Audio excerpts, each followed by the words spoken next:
I need you to stop everything you are doing right now, because what I am about to tell you is not speculation, is not analysis, and is not theory.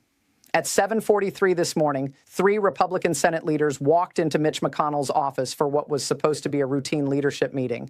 They walked out 47 minutes later, and within 2 hours, Washington had erupted into the most consequential internal party revolt since Watergate. This is not about policy disagreements. This is about senior Republicans concluding that Donald Trump has become ungovernable. And what triggered it will shock you. If you care about what happens next, subscribe to this channel right now and turn on notifications, because the next 72 hours will determine whether the Republican Party survives intact or fractures completely.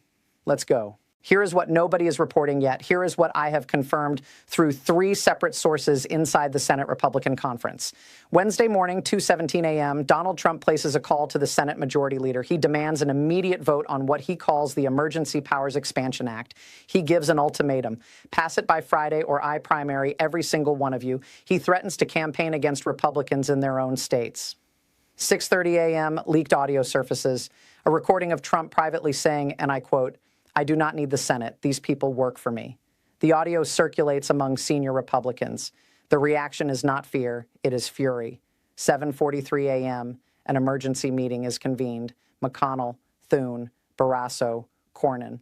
47 minutes behind closed doors. And what those 4 men decided in that room represents the most significant challenge to Trump's authority from within his own party ever. To understand why this morning's revolt is so significant, you need to understand how Donald Trump has controlled Senate Republicans for the past 8 years. This is not about ideology. This is not about policy. This is about fear. And fear, when weaponized effectively, can control an entire political party. Let me give you 3 examples that every Republican senator understands intimately. 2020. Mitt Romney votes to convict Trump in the first impeachment trial. Trump's response is immediate and vicious, complete and total disgrace. Romney is censured by his own state party. He is isolated. He is politically damaged. The message is sent to every other Republican senator. Defy me and pay the price. 2021, Bill Cassidy votes to convict in the second impeachment. He does everything humanly possible to rehabilitate the relationship. He humbles himself publicly. He votes with Trump on every major issue. He chases approval that never comes. And the moment he stops being useful, Trump endorses his primary challenger anyway. The message is reinforced. Loyalty to Trump is never protection. It is a delay. 2023, Kevin McCarthy negotiates a debt ceiling deal. Trump privately disapproves. Within weeks, McCarthy is removed as Speaker of the House. The message is crystallized. I can destroy anyone at any time for any reason. This is how authoritarian control works in practice. You do not need to punish everyone. You just need to make examples. And once the examples are made, fear does the rest of the work for you. For 8 years, that fear has been absolute. Republican senators have watched careers end, watched colleagues destroyed, watched the price of defiance played out in real time. And they have calculated every single time that obedience is safer than resistance. But here's what Trump did not account for. Fear only works until people realize the threat is not going away.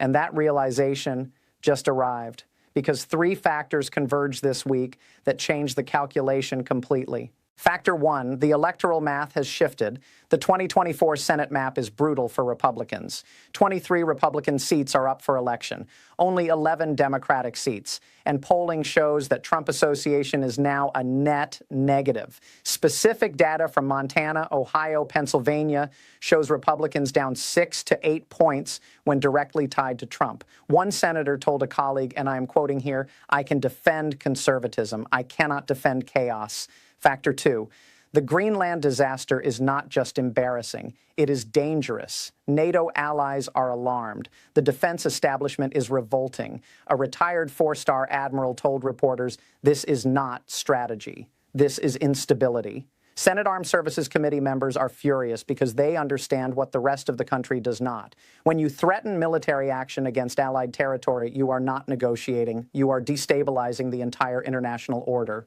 Factor 3, the legal walls are closing in. Multiple criminal cases are accelerating. The Supreme Court is declining emergency stays. Trial dates are firming up. And a senior Republican lawyer said privately, "We are going to nominate someone who might be in federal custody by November." When you combine electoral vulnerability, foreign policy recklessness, and criminal exposure, you get a very different cost-benefit analysis. Suddenly, defending Trump is not just uncomfortable.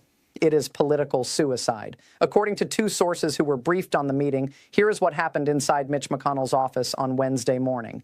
The participants were McConnell himself, the Senate Minority Leader, and the institutionalist. John Thune, the Minority Whip, the pragmatist. John Barrasso, the conference chair, the loyalist under pressure, and John Cornyn, senior member from Texas, representing the electoral calculation every Republican is making right now.